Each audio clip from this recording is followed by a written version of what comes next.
Күнделік үзік сырлар. Белгілі бір желіге негізделген оқиға емес, жай ғана бір жанның жан дүниесіндегі өзгерістермен бөліскісі келген үшбу сырлары. Кейіпкердің өтінішімен есімін өзгерттім. Есімі көп айтыла бермейді де. Жүргізген күнделігімен көпшілікпен бөліскісі келеді. Һәм қандай дүние шығарын. Оқып көріңіз, ой бөлісіңіз. Барлық пікірлеріңізді оқуға дайын. Өтініш, тек сөгек көрмеңіздер. Менің балалық шағым есімде еміс қалған екен. Қанша еске түсіргім келіп тырыссам да, нақты оқиғаларды емес, тек үзінділерін көремін. Әкемнің арақ ішіп анамды ұруы, бізге айқайлап үй үшін қырып жоюы. Санам осының бәрін кілттеп тастаған секілді, тек үзінділер. Өзім қандай бала болдым, мектепте қалай оқыдым, кіммен достастым, білесіз бе, осыларды да ұмытуға айналыппын. Неге екен? Мектеп бітіргеніме де көп болған жоқ, бар жоғы 10 жылдай шығар. 9 сыныпты бітірген соң оқуға кеткім келді. Үй ішіндегі ұрыс-керіс, ақшаның жетпеуі, әкемнің үнемі мас болып жүруі қажытып жібергендіктен қашып кеткім келді. Бірақ олай жасай алмадым. Анамды аядым. Мен кетсем барлық салмақ сол жанға түсетінін жақсы білемін. Кете алмадым. Бір жағынан жібермейтіндері анық еді. Қалай жіберсін? Ақша деген қолымызды жіпсіз байлап қойса. Қазір ойлап отырсам, киім алып берші деп қыңқылдамаппын. Барымды іліп жүре беріппін. Сондай ыңғайлы бала болыппын. Әкемнің нағыз алқашқа айналғанын көріп қысылатынмын. Гүлдей құлпырып өсіп келе жатқан қыз баласына бұдан артық масқара қажет емес еді. Барлығы күліп қарайтындай қымсынатынмын. Жігіт атаулыға жолағым келмейтін. Осылай жүріп мектеп бітірдім. Бар арманым оқуға түсіп тезірек жұмыс жасау болатын. Бірақ менің жолым болмай қойды. Ақысыз негізге ілікпей қалдым. Оқуды жақсы оқығаным бар болсын, қажетті ұпайдың біреуі ғана жетпей қалса. Өкіріп тұрып жыладым. Ешкім келіп жұбатпады. Үнемі теңселіп жүретін әкем бе? Әлде күйеуінің қорлығына шаршаған анам ба? Енді қайтпекпін. Қол қусырып қарап отыруға болмайды. Бірақ тап осы жанның кездесуі болашағымның жарқын болуына әсер еткені. Сол көмекті бағаламаған мен әлі талай сынақтарға кездесетінімді білмеген болатынмын. 2021 жыл мамыр айы. Бүгінгі таңым еш ерекшеліксіз атты. Ұйқымнан тұра сала баламды ояттым. Ол жуынғанша таңғы асын дайындауға кірістім. Титімдей ғана құрқылдайдың ұясындай пәтерімізде таңғы асымызды ішіп отырмыз. Қандай керемет. Несиеге алынған болса да өз үйіңнің болғанына не жетсін. Ені анамды ауылдан көшіріп әкелсем. Бауырларым жоқшылықты көрмесе екен деймін. Мектеп ауласына жақындай бергенімізде қарсы алдымнан таныс адамның сұлбасын көргендей болдым. Қой, ол мұнда қайдан жүруі мүмкін деп көзімді қолыммен уқалап көрдім. Жоқ, шатаспаппын, дәл өзі. Қарсы алдымнан жарқ ете қалғаны. Ол да мені байқады. Сәл кідіріп тосып қалды. Қатарласа бергенімізде, амансың ба? Қама, сен бе? Сені бұл қаладан көремін деп ойламаппын деп жымиды. Сол баяғы маңғаз қалпы. Сәлем, менмін.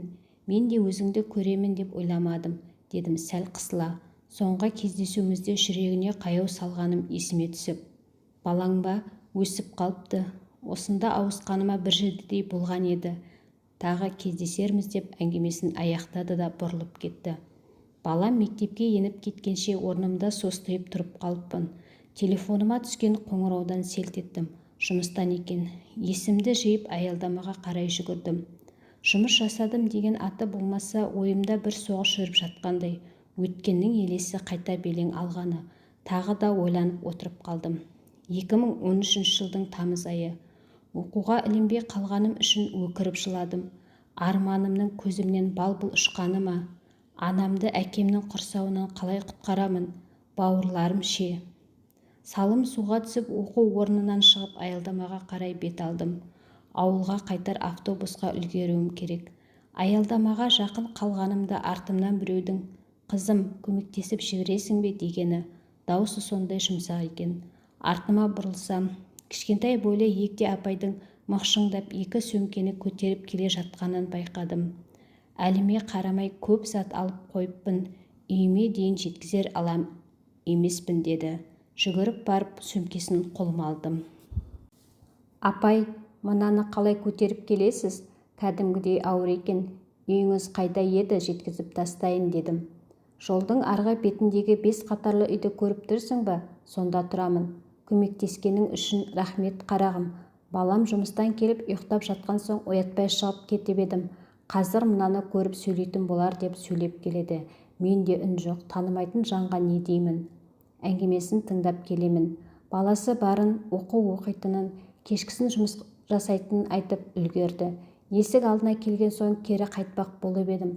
Қызым, қуыс үйден құр шықпа деген, ең болмаса айран берейін, кіре ғой деп еркіме қоймай үйіне шақырды. 2013 жылдың 30 тамызы.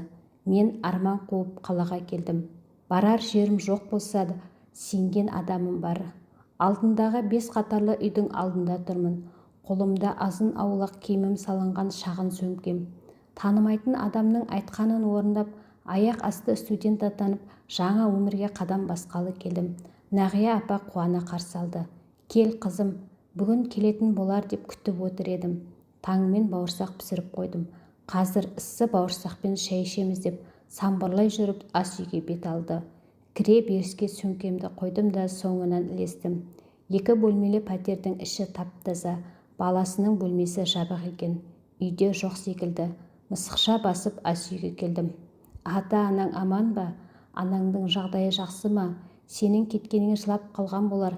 Ей қу тағдыр-ай, біреу тойып секіреді, біреу тоңып секіреді. Әкеңнің жағдайы қалай өзі? Деп күрсіне қарады. Апай, әкемді айтпаңызшы. Неше жылдан бері қоймаған арағын 1-2 күнде қоя қоймас. Тек анама қиын болатын болды. Өзімнен кейінгі бауырымның буыны әлі бекімеді. 13-ке енді келетін баланың алпамсадай әкесіне әлі келе қоймас дедім. Сөзімнің соңғы жағын жұтып қойдым. Апай, жатақханаға орналасқанша қасыңызда қала тұрсам бола ма дедім сыбырлап. О, не дегенің, қалағаныңша қала бер. Жатақхананы қайтесің, осы жерден де орын табылады деді. Жоға апай, сізге салмақ салғым келмейді. Жатақханаға орналасып алсам болды. Шәкіртақы аламын. Қосымша жұмыс қарастырармын. Өлмеспін. Өткен жолы өзіңізді кездестіргенім тағдырдың сыйы болар. Колледжге тапсыруға болатынын айтқаныңыз, жол сілтегеніңіз жақсы болды. Оқуға түстіңіз деп хабарласқанда қуанып кеттім. Рахмет сізге деп апайға алғысымды білдірдім. Апай айтпақшы, балаңыз қарсы болмай ма дедім кішкене қысыла. Оған бола алаңдама. Балам 3-4 күн қалада болмайды. Сабағы келесі жеті басталады екен. Соған дейін ауылдағы ініме көмектесуге кетті деді. 2013 жылдың қыркүйек айы. Сабақ басталғалы айға жуықтады. Барлығы өзімде қыздар екен. Жартысы ауылдан, жартысы қаладан. Өзім қатарлас бір қызбен достасып алдым. Жатақханада бірге тұрамыз. Өзі сондай сүйкімді. Сөйлегенде аузы жабылмайды. Апайдың үйіне аптасына 1 рет барып, үйін жинасып, қолғабыс етіп жүрмін. Қанша барсам да баласын көрген емеспін. Үнемі есігі жабық болады. Жұмыстың ретін таба алар емеспін. Қай жерге барсам да студент екенімді естіп қабылдамай қояды. Ал маған ақша ауадай қажет. Шәкіртақы түскенше біраз уақыт бар. Күздің суығы түсіп келеді. 1-2 жылы киім алып алсам деймін. Анамнан сұрай алмаймын. Кетер кезімде біреуден қарызға алып берген. Анамның айлығы айдан айға тақ-тұқ етіп шақ жетеді. Еден жуушының айлығы көп боламайтынын бәріміз білеміз. 2013 жылдың қазан айы. Күннің салқындығы денемді тоңдыра бастады. Қалың жемпірімді кисем де оқу орнынан жатақханаға жеткенше қалтырап боламын. Енді 10 күн шыдасам шәкіртақы аламын. Түскен бойда қыстық куртка алып алсам деймін. Тобымыздағы қыздардың көбісі сенсорлы телефон ұстайды. Менің қолымдағы ескі кнопкалы телефонымды көрсетуге ұяламын. Бүгін жұма. Кешке апайдың үйіне барып қонып келсем бе екен. Іште тамақ таусылуға айналды. Нан мен шайды талғажу етіп жүрмін. Соңғы рет барғанымда апай біраз тамақ беріп жіберген еді. Аш көңілімді ыссы тамақпен толтырғым келді. Апай үйінде екен. Мені көріп қуанып қалды. Үстімдегі жұқа киімімді көріп, «Қызым, мына киімің жұқа емес пе? Менің қызымнан қалған киімдері бар еді, қарайыншы» деп бөлмесіндегі сандықты ақтара бастады. Соңғы үлгідегі куртка, жылы жеп бір сырмалы көйлектерді көріп, көзім жайнап кетті. Қарағым тірі болғанда өзі киер еді. Мұны сақтап қойғанымен тозып кетер. Үстіңе киіп тоздырарсың, деді иегі кемсеңдеп.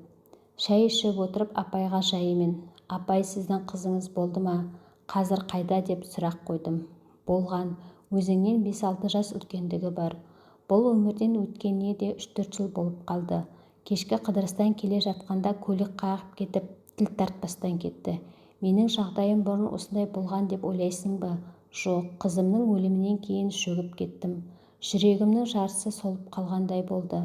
Жә, жарар, ол өткеннің еншісінде. Балам аман болсыншы. Күндіз оқу дейді, түнге дейін дәмханада даяшы болады. Маған салмақ салғысы келмейді. Бұрын жұмыс жасағам. Қызымның өлімінен кейін көп ауырып жұмыссыз қалдым. Мен баламды емес, балам мені асырап отыр, деді. 2013 жылдың қараша айы. Шәкіртақымды алғалы біраз болды. Алған күні азын-аулақ тәттілерімді алып ауылға барып келдім. Үй ішінде өзгеріс жоқ. Сол баяғы әкемнің концерті. Кеткенше асықтым.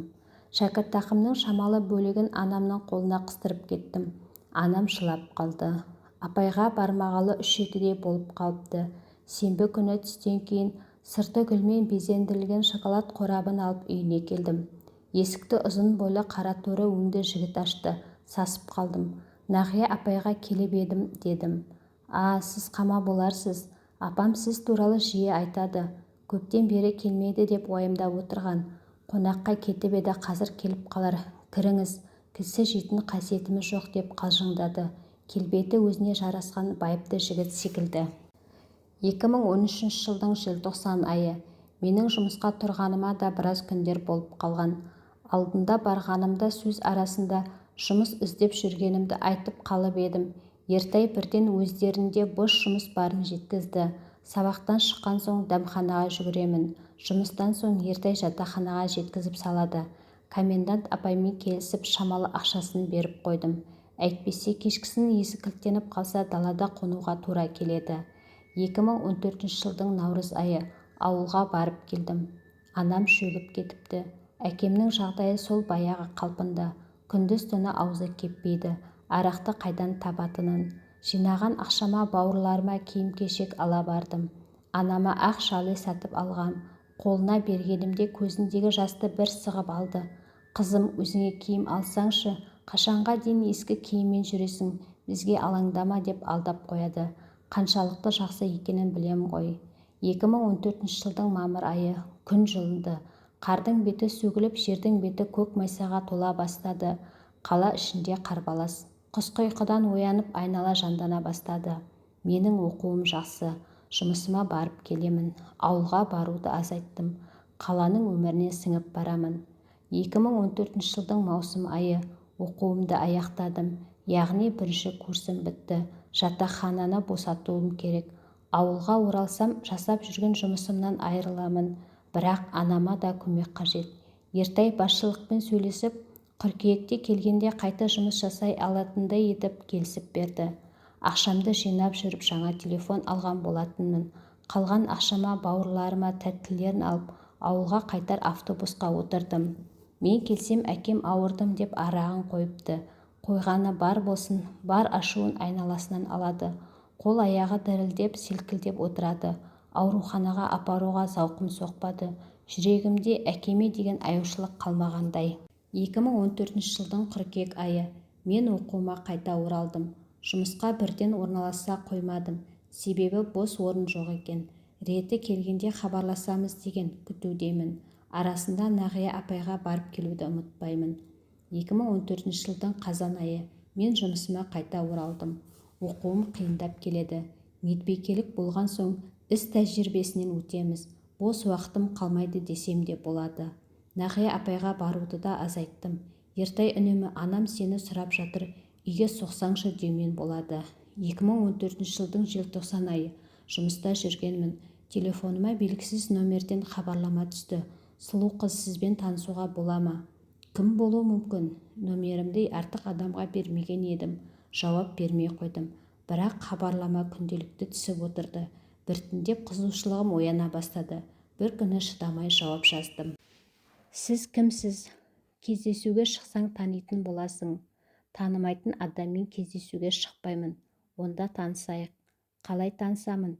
Кім екеніңізді білмесем. Ертайдың досы боламын. Есімім Жігер. Осылай телефон арқылы сөйлесуіміз көбейді. 2015 жылдың қаңтар айы. Менің Жігермен кездесуім болды. Кешкісін жұмыстан соң Ертайға жатақханаға емес құрбыма барамын деп алдап кететін болдым. Жігермен қала ішін аралап қыдырып қайтамыз. Ұзын бойлы аққұбаша жігітті ұнатып қалған секілдімін. Оны көргім келетінде тұратын. 2015 жылдың наурыз айы. Біртіндеп сабақтан қалатынды шығардым. Жігердің соңынан еріп жүре беретін болыппын. Оның уыстап шашқан ақшасына масаттандым ба, білмеймін. Тіпті бұрын анам, бауырларым деп еміреніп тұратын жүрегімді де, көзімді де шел басқандай. Жігерден басқа жанды ойламайтын болыппын. 2015 жылдың мамыр айы. Кураторым ескерту берді. Енді сабақтан қалсаң сессияға ілікпесің. Ал сессияға ілікпесең шәкіртақыдан қағыласың. Ай сорлы басым. Кеудеме қандай көкіректік пайда болғанын. Қасымдағы шала жансар танитын Жігерді құтқарушымдай масаттаныппын. Сол күні кешкісін жұмысқа да шықпадым. Ертай үздіксіз қоңырау соқты. Қайдасың деп хабарламалар жіберіп жатыр. Жауап бергім келмеді. Қасымдағы құрбымда. Қама, саған не болған? Сабаққа баруды қойдың. Тіпті енді жұмысыңды да тастамақшысың ба? Қалай күн көрмекшісің? Жігер сен ойлағандай жігіт емес. Ол биыл бітіреді. Сені ермек етіп жүргені анық. Байдың баласы кедейдің қызын қайтсын, есіңді жи деп еңіреді. Естір құлақ болмады. Келесі күні жатақханаға Ертай келді. Есік алдындағы апайды қалай көндіргенін, бөлменің есігін қағып кіріп келгенде міз бақпай жата бердім. 2015 жылдың маусым айы.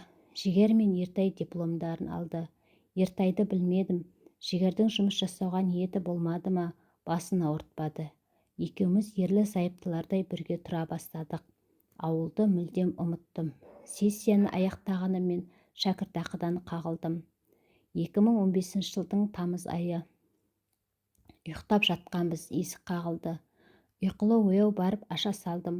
Баса көктеп кірген еркек пен әйел Жігерді оятып киіндірді де алып кетті. Кетіп бара жатқандарында, баламның көзіне көрінуші болма, өміріңді ойрандаймын. Аман есеніңде еліңді тап деп сес көрсетті де шығып кетті. Былқ-сылқ еткен Жігер маған бұрылып қарамады да. Жігер деп бар даусымен бақырсам да, керең адамдай кері бұрылмады. Осы кезде барып көзімнің оты жарқ еткендей болды. Бөлменің ортасында состиып әлі тұрмын. Бір кезде әлгі еркек қайта кірді. Полиция шақырмай тұрғанды тайып тұр. Бұл менің пәтерім. Жоғалт көзіңді деп бақырды. Шала-мала киімдерімді іліп алдым да атып шықтым. Есік алдында қара көлік қозғалып кетті. Қайда барамын? Қалтамда көктен ақша жоқ. Мен не істедім? Маған не болған? Қалайша соқыр болғанмын? Жоқ, Жігердің өзі емес, ата-анасы жасап отырған. Өзімен кездесуім керек, сөйлесуім керек деп. Барлық ойым, санам, тіпті денем де Жігерді ақтап әлек. Сүйретіліп, сол баяға 5 қатарлы үйдің алдына келдім. Нағия апай есік ашқанымен бұрынғыдай қуана қарсы алмады. Берген сәлемімді еріннің ұшымен қабылдады. Қолымдағы сөмкемді көріп, айналайын-ау, осынша сормаңдай болармысың, басыңа таяқ болып тиді ме деді. Мен үнсіз тұрмын. Кір енді, барар жерің жоқ болар. Ертай балам үйге қонақ келді. Кіруіне қарсы емессің бе деп дауыстады. Осы кезде бөлмесінің есігі ашылып Ертайдың өзі көрінді. Соңғы рет жатақханаға келіп, ақыл айтпақшы болғанында тыңдамай қойғанмын. Жігерді жамандағаны ұнамаған, өзгермепті. 2-3 күн тынығып алып ауылыма кеттім. Келсем әкемнің жағдайы нашарлап кетіпті. Анам жылап қарсы алды. Наурыздан бері жөнді хабарласпаппын. Бәрі жақсы ма деген бірау сөзіне жауап бере алмадым. Ішкі дүнием өртеніп жатқандай. Өз халімді өзім түсіне алмай әлекпін. Қандай қателікке бой алдырғанымды түсінгендеймін. 2016 жылдың наурыз айы. Менің жағдайым нашарлап кетті. Басым айналып құса беремін. Құрбым алаңдап ауруханаға ертіп апарды. Сорлы басым. Медбикелікті оқып жүріп сақтануды ұмытып кетіппін. Түсік жасатуға кеш екен. Жігерге қоңырау соғып едім.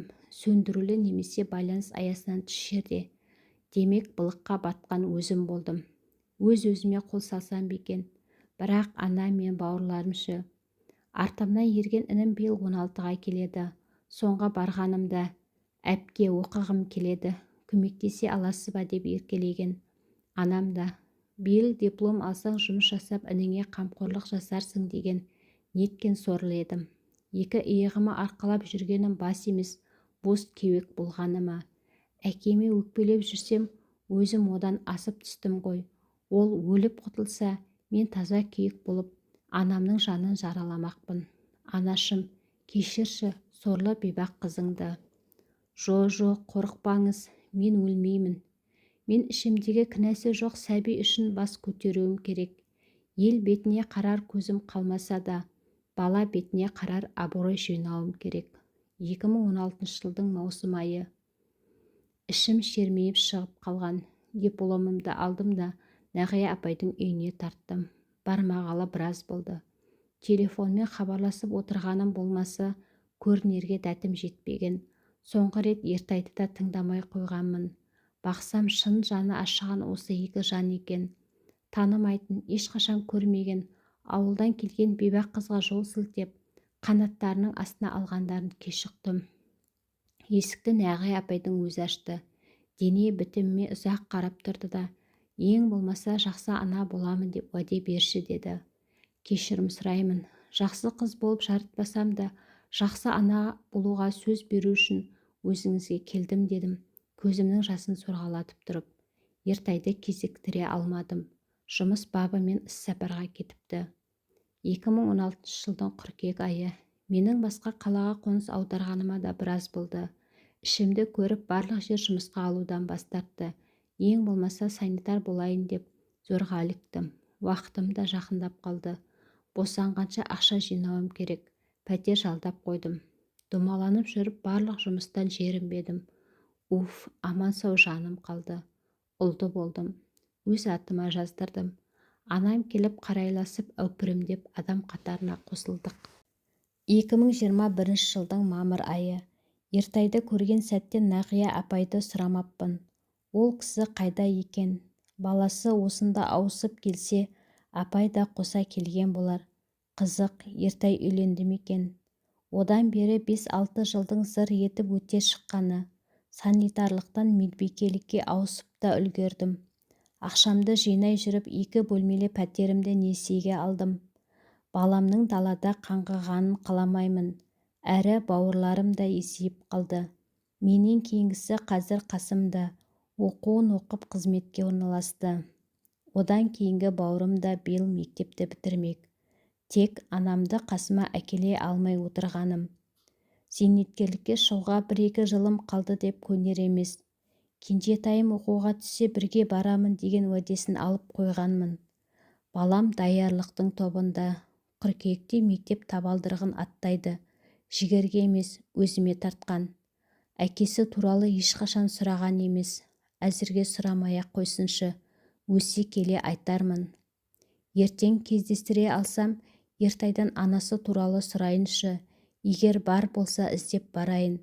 Баламен таныстырайын. Үлкен өмірге қадам басуыма себебін тигізген жанды жетістігіммен қуантып қояйыншы. Толық оқып шықсаңыздар, менің өмірімнен сабақ алмаңыздар. Бір батпаққа батып кетсең, сытылып шығу қиын екен. Ішкі жігерің мықты болса ғана сағыңның сынбасы анық. Осы күнге жету үшін тағдырдың сынағынан өтуім қажет болған шығар. Енді қателікке бой алдыруға болмайды. Сөз соңында Ертай үйленіпті. Нағия апай әлі тың. Немересін бағып, бала келінімен бірге тұрады екен. Келіншегінің қызмет бабына байланысты қоныс аударыпты. Бұл қаладан өзіме жаңа да ескі төркінімді таптым.